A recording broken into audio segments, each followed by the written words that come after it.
O transplante de órgãos ganhou mais agilidade no Brasil. Um sistema online permite que as pessoas que desejam ser doadoras possam se cadastrar de forma bem rápida e segura. Doação de órgãos é assunto de cidadania e é sobre isso que eu falo agora com o Dr. Ronaldo Honorato, cirurgião cardiovascular e membro da Associação Brasileira de Transplante de Órgãos. Dr. Ronaldo, muito obrigado pela sua presença online em nosso programa e obrigado por aceitar o nosso convite para participar dessa entrevista. Olá, Marcelo. É um prazer poder conversar com você e com todos os colegas da TV Senado e falar sobre um assunto muito importante, como você bem disse, um problema, na verdade, de cidadania, né? Um assunto pleno de cidadania. Vamos começar então, doutor Ronaldo, traçando um panorama. Vamos falar um pouco sobre esse panorama da doação de órgãos no Brasil. Eu já vou começar a nossa conversa trazendo aqui algumas imagens, um gráfico que a gente traz aqui, os órgãos que têm a maior demanda por doação no país. Enquanto a gente coloca aqui as imagens, eu vou pedir para que o senhor fale um pouco sobre isso. Como é que é essa fila de espera de doadores? Quais são os órgãos que têm a maior necessidade, né? Que as pessoas demandam mais hoje no país? Veja que nós temos uma grande demanda de órgãos, né? Especialmente os órgãos que são considerados órgãos vitais, coração, pulmão, né? Felizmente, o fígado e rins, eles têm uma grande possibilidade de tratamento do doente hepatopata. O doente que tem uma doença renal, ele pode se valer da diálise por um período e ele pode, evidentemente, se manter vivo por um período. Já um paciente que tem um problema cardiovascular, um problema no coração, ele precisa de um suporte muito maior, ele precisa de um hospital especializado, ele precisa em geral de um hospital cardiológico e a doença ela tem muito maior severidade, né? Acho que fica claro de todos entender que uma doença no coração ela é muito mais grave do que uma doença, por exemplo, no rim ou uma doença, por exemplo, no fígado, em que a gente tem opções de tratamento maiores. Então, nós temos muito mais pacientes no Brasil esperando por um rim. Nós temos quase 26 mil, 27 mil pessoas na fila de transplante renal e outras 8 mil, 6 mil, em torno de 6 mil e 8 mil pessoas esperando por um transplante hepático, e no transplante de coração a gente não consegue ter um número tão expressivo, porque as pessoas não conseguem suportar esse tempo de espera. Por isso, a doação ela é importantíssima para esse pessoal. Doutor Honorato, tem uma situação que é curiosa, me despertou interesse a gente trazer isso aqui para a nossa conversa. O Brasil é o segundo país do mundo que realiza o maior número de transplantes de órgãos. Isso é um motivo de orgulho para o nosso país. Mas, por outro lado, a população brasileira, num ranking de uma lista de cerca de 30 países, coloca o nosso país na 26ª posição, atrás de vários países, como Estados Unidos, Espanha, enfim, a lista é grande para eu citar aqui.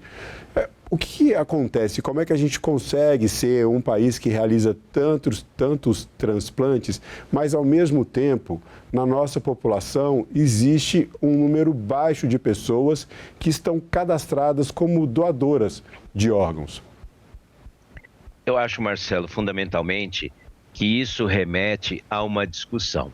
O que nós estamos fazendo aqui, você abrir um programa como esse, com o alcance que tem o seu programa, falando sobre doação, falando sobre cidadania, conversando franca e diretamente com a sociedade, é um dos passos mais importantes.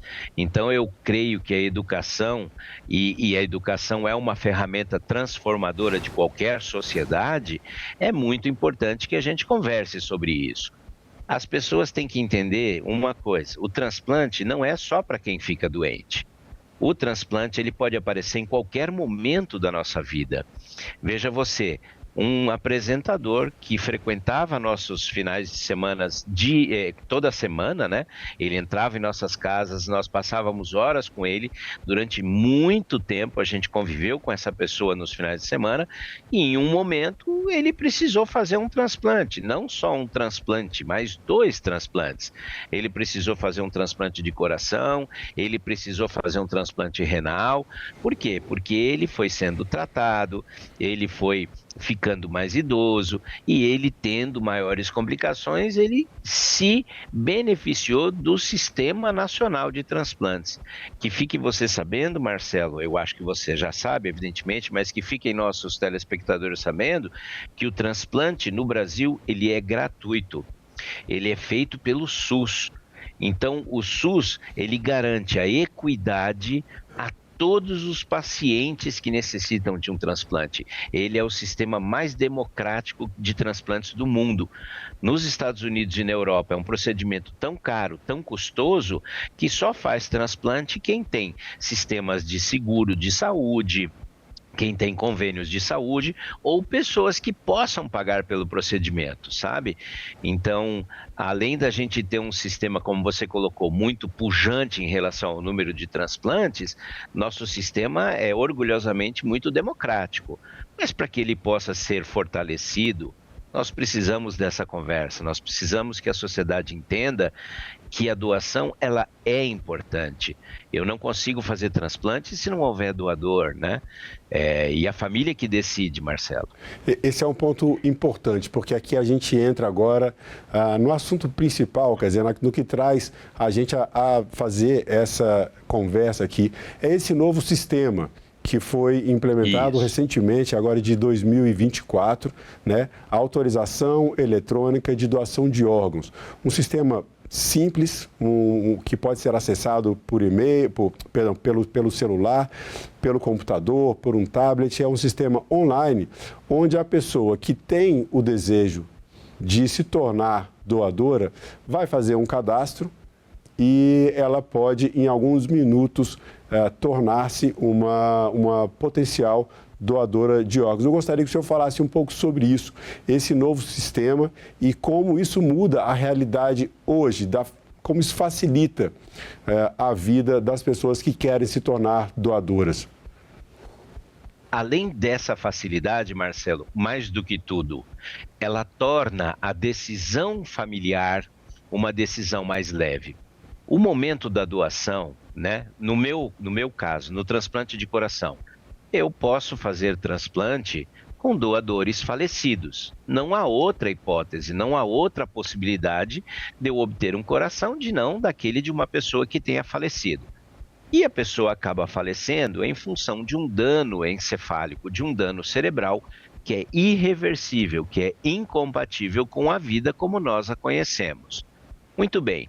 Esse é um momento traumático, esse é um momento que pode ser de um trauma propriamente dito, um trauma crânioencefálico, né? Uma contusão na cabeça, pode ser em um momento de violência, quer seja uma violência automobilística, um acidente automobilístico, quer seja mesmo uma violência urbana, através de um ferimento no crânio por um projétil de arma de fogo, mas seja o que for, a pessoa entra declaradamente, ela é colocada em estado de morte, ela morreu do ponto de vista cerebral.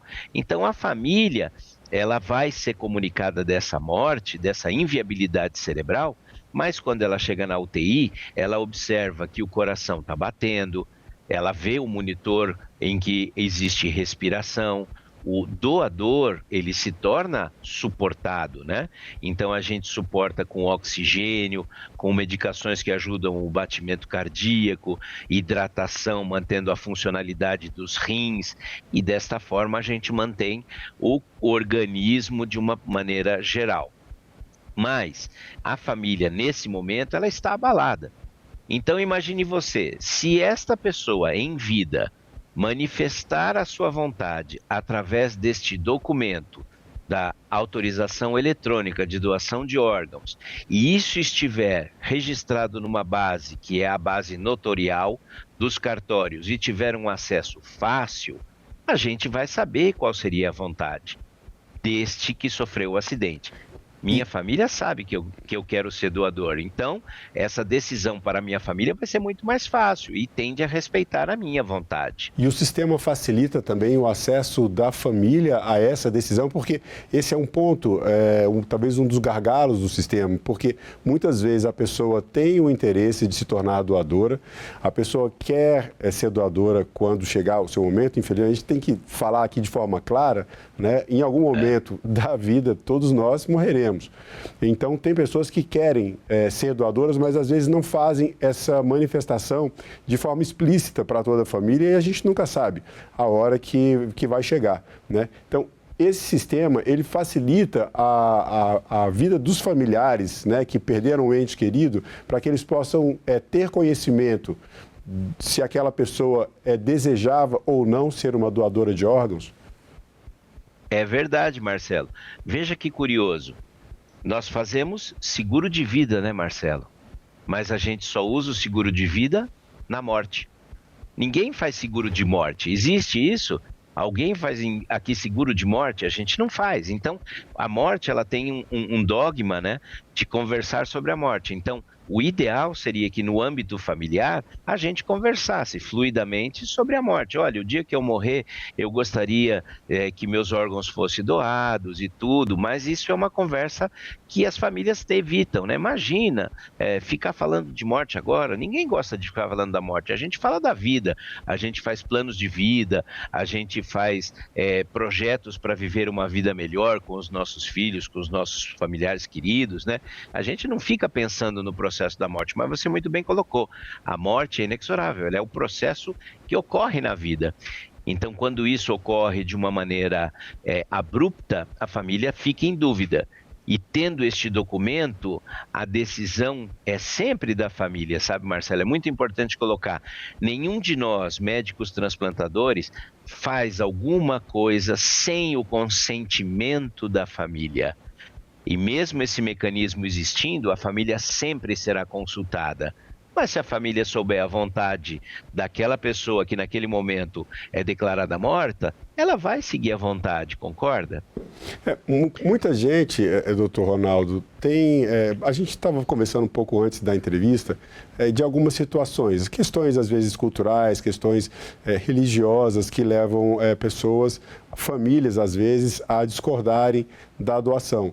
E há também, por parte de algumas pessoas, a preocupação de que esse momento de retirada dos órgãos, né, e vale lembrar que às vezes a pele também pode ser doada, a córnea também pode ser doada, as pessoas às vezes têm uma preocupação com o estado físico do ente querido. Eu gostaria que o senhor esclarecesse, porque aqui é um esclarecimento científico. Só um minutinho antes da sua resposta, eu vou pedir para o pessoal da nossa produção colocar o site para quem quiser acessar esse sistema eletrônico, a autorização eletrônica de doação de órgãos, aedo.org.br.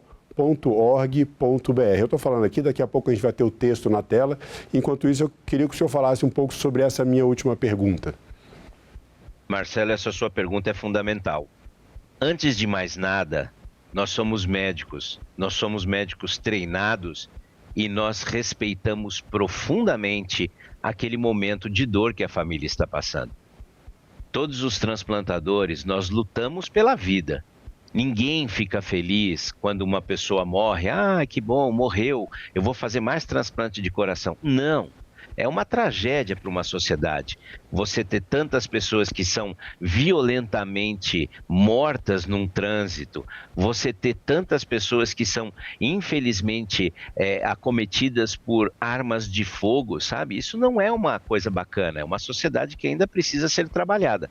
Mas uma vez que isso ocorra, e infelizmente isso pode acontecer a qualquer momento com qualquer um de nós, a ressignificância desta perda, ela pode se traduzir através da doação. A doação é um genuíno ato de amor ao próximo, você doa os órgãos a quem você nem conhece, então é a plenitude máxima do que a gente pode falar. Um doador, ele pode salvar até 8 vidas. Então você pode doar coração, pulmões, fígado, rins, pâncreas, sem falar em todos os tecidos, como córneas, pele, osso, artéria, tendões, e assim você tem uma vasta gama de possibilidade de utilização daquela pessoa que infelizmente perdeu a vida. Mas é importante dizer, Marcelo, que antes de mais nada, todos os transplantadores, todos os captadores têm um profundo respeito por aquele momento. Eu tive a oportunidade de visitar alguns países. Nos Estados Unidos, a gente não começa a doação ou a retirada de qualquer órgão sem antes a realização de uma homenagem, de uma prece ao doador, agradecendo aquela pessoa que naquele momento teve a magnitude da família, daquele gesto nobre. Da mesma forma, em países europeus também isso acontece, entendeu? Então, a gente preserva o máximo. O doador não é deformado, a gente preserva cirurgicamente, a gente reconstrói com todo capricho para que a gente use os órgãos e a família então tenha o seu ente querido de volta para que possa então fazer o processo de enlutamento, né, da forma como deva ser feita, cada família sabe como faz e assim a gente tem uma sociedade bem estruturada, né, Marcelo?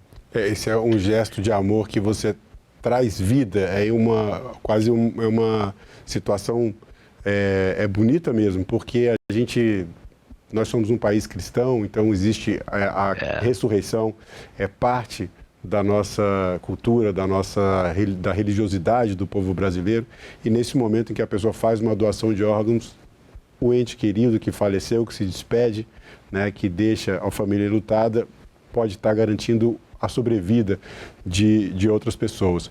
A gente falou um pouco sobre essa questão da educação também.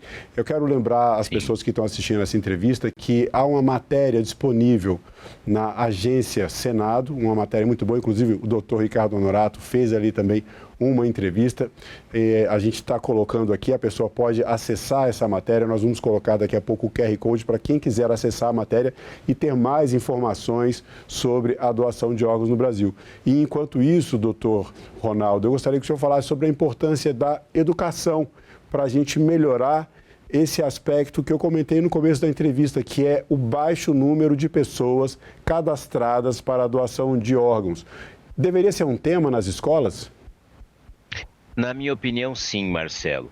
Veja só, as sociedades mais organizadas são aquelas sociedades em que abordam os problemas, né, de cidadania de frente. Então, não adianta a gente ter sistema de transplante pujante, um sistema de acesso democrático. As equipes transplantadoras brasileiras são destaque no mundo todo. Recentemente, médicos brasileiros fizeram um transplante de um rim de porco em um ser humano e foi excelentemente bem. Era um médico brasileiro. Médicos brasileiros ocupam situação de destaque em vários países do mundo, sendo diretores de serviços de transplante naqueles países. Então, a expertise que o Brasil tem, ela é sensacional. Mas é importante para que a gente tenha o transplante, para que nós tenhamos a doação. Então, na Espanha, por exemplo, que é um país que tem um alto índice de doação, a sociedade entende que a doação faz parte fluida do mecanismo, né, de ir e vir, da fluidez de cidadania que se exerce. As crianças na escola são ensinadas a respeito do transplante. Então, as crianças... Olha, eu preciso de um fígado. Você tem um fígado que pode doar e tudo. Então, isso acaba sendo tratado de forma lúdica, educacional, na fase mais tenra, aonde se fortalecem os conceitos, aonde se fortalece o caráter de qualquer ser adulto. Então, se a gente trouxer a discussão do transplante para o ambiente escolar, se a gente conseguir discutir sobre transplante no ambiente universitário, conversando com os jovens, ninguém quer que as pessoas morram, eu não quero que as pessoas morram, mas uma vez que isso aconteça, de que forma a gente utilizar melhor aquela infelicidade, aquele sofrimento, aquela interrupção abrupta, né, da vida, né? E o transplante é uma ressignificação de tudo isso. Então, eu acho que conversar nas escolas médicas, nós mesmos aqui temos disciplinas optativas no curso da Faculdade de Medicina da Universidade de São Paulo sobre iniciação ao transplante cardíaco, onde a gente conversa com os acadêmicos futuros médicos sobre transplante, a gente conta a história, a gente discute esses aspectos, a gente discute aspectos legais, aspectos emocionais, aspectos de sociedade na plenitude, né? Então, a conversa, ela é o caminho para que a gente chegue às soluções, né? Eu creio, por esses dados que nós trouxemos aqui, inclusive da matéria da Agência Senado, pela conversa que eu estou tendo aqui com o senhor, por essas informações importantes, que uma parte da população não esteja cadastrada como doador, às vezes justamente pela falta de encontrar esses mecanismos, né? Então, a gente vai colocar aqui mais uma vez o site da AEDO, por onde as pessoas podem fazer essa comunicação de forma simplificada. E aí eu peço que o senhor fale sobre essa importância. A pessoa que está assistindo esse programa, a pessoa que tem o interesse de ser doadora, a importância de comunicar à família e de comunicar também nesse novo sistema, nessa ferramenta eletrônica, uma ferramenta digital acessível, a importância desse comunicado para que o desejo de ser um doador, o desejo de trazer vida a outras pessoas, de prolongar a vida de outras pessoas, seja cumprido no momento em que chegar o fim, né, o momento da nossa despedida. É interessante essa sua colocação, Marcelo, porque assim, de fato, tudo é o âmbito da sociedade e da família, né? A família é a base da sociedade. Então, quando a gente conversa na família, a gente expõe nossos anseios, nossos temores, nossas vontades, né? A gente consegue viver em maior harmonia. E vivendo em harmonia na família, nós temos uma sociedade mais estruturada e assim a gente vai para frente enquanto país, enquanto nação, enquanto civilização. Então, a conversa é o passo primordial. Essa medida da autorização eletrônica, ela ajuda, por exemplo, naquelas famílias que não têm tanto contato com os seus entes queridos. Imagine você, se a minha família fosse do Nordeste e eu trabalhando aqui em São Paulo e acontecesse alguma coisa comigo. E a gente às vezes tem dificuldade por conta do trabalho, da carga de trabalho, a gente acaba não se conversando tanto, mas com este documento a minha família sabe que minha vontade era ser doador de órgãos. Então, a tomada de decisão por parte da família, ela se torna leve. Marcelo, eu quero reforçar que nenhuma pessoa se torna doador sem a autorização da família. Esse trecho da lei não foi modificada. Tamanho respeito que se tem ao processo que aconteceu, afinal de contas, uma pessoa perdeu a vida. Nós estamos diante de uma tragédia familiar, né? Há um enlutamento, há um sofrimento dali daquela família. Então, se respeitando este sofrimento, este momento, a decisão é sempre da família.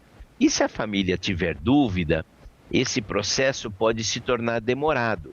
Então, veja só, o médico comunica, olha, infelizmente o seu filho não tem mais condição, o trauma que ele teve na cabeça foi muito severo, não há o que fazer. Mas tem certeza, doutor? Tenho. Pronto, a família ficou em dúvida. Passa 1 dia, 2 dias, 3 dias, vai consultar outras opiniões, vai tomar outras, pode até pedir outros profissionais para avaliar, e este processo se torna longo. E o processo longo, às vezes, faz com que os órgãos se tornem inviáveis. Então, muitos corações eu não consigo captar por causa da morosidade deste processo de aceitação das próprias famílias. E na população pediátrica isso é ainda um pouco mais dramático, sabe, Marcelo? Então, se a gente tiver esse documento com maior facilidade, esse documento de pronta conferência, né, de pronto acesso, isso faz com que nós tenhamos um pool de doadores muito maior, porque as famílias respeitarão a vontade, né, daquela pessoa, né? E vale lembrar para as pessoas que estão assistindo o programa que as famílias também podem acessar. Quer dizer, a pessoa que quer ser doadora ou doador de órgão, entra no sistema aedo.org.br, manifesta a sua vontade, o sistema é seguro, existe a assinatura digital, conferência por videoconferência para que a pessoa realmente seja identificada e tenha certeza de que é ela que vai optar pela doação de órgãos. E a família pode acessar esse sistema depois, consultando o CPF do seu ente querido e saber se realmente era essa a vontade dessa pessoa de se tornar um doador ou uma doadora de órgãos. Doutor Ronaldo. Marcelo. Sim, pois não. Deixa eu só fazer antes uma interposição aqui que talvez seja importante. Claro. Quem não conseguir ou quem não tiver a possibilidade de fazer o acesso a essa autorização eletrônica, também pode ter a chance de ser doador. Claro. E esta oportunidade se faz através da família, através da conversa. Então, não há necessidade explícita de ter essa autorização. Perfeito. Eu não tenho celular, não tenho acesso, mas eu quero ser doador. Basta comunicar ao seu familiar que, caso ocorra esta infelicidade, caso que a pessoa tenha um processo de morte encefálica, de morte cerebral, esse processo se torna então mais fácil. Ele falou comigo uma vez que ele queria que doasse os órgãos, entendeu? O fato é que tem que haver a comunicação, tem que haver a conversa no ambiente familiar. Se isso se estabelecer, a coisa fica muito mais fácil. A comunicação é o primeiro passo, então isso vale comunicação com a família também, muito importante, mesmo Exato. que a pessoa não acesse o sistema digital, comunique com a sua família, avise que você quer ser um doador ou uma doadora de órgãos e assim esse desejo poderá ter mais chance de se cumprir, né, no momento em que chegar a morte. Infelizmente temos que falar sobre isso de maneira clara. Dr. Ronaldo Honorato, eu quero agradecer mais uma vez a sua participação em nosso programa, muito obrigado pelo seu tempo e pelas informações. Marcelo, muito, muito obrigado pela oportunidade de falar sobre transplante e falar para a sociedade tão abertamente sobre doação de órgãos. E lembrem-se, doem seus órgãos. Nós precisamos de órgãos hoje. Nós temos muitos pacientes que merecem uma segunda chance. Muito obrigado. Obrigado. E eu agradeço também a você que acompanha a programação da TV Senado. Assine o canal da TV Senado no YouTube, ative as notificações e acompanhe toda a produção do Poder Legislativo diretamente da fonte. Na TV Senado, democracia é todo dia.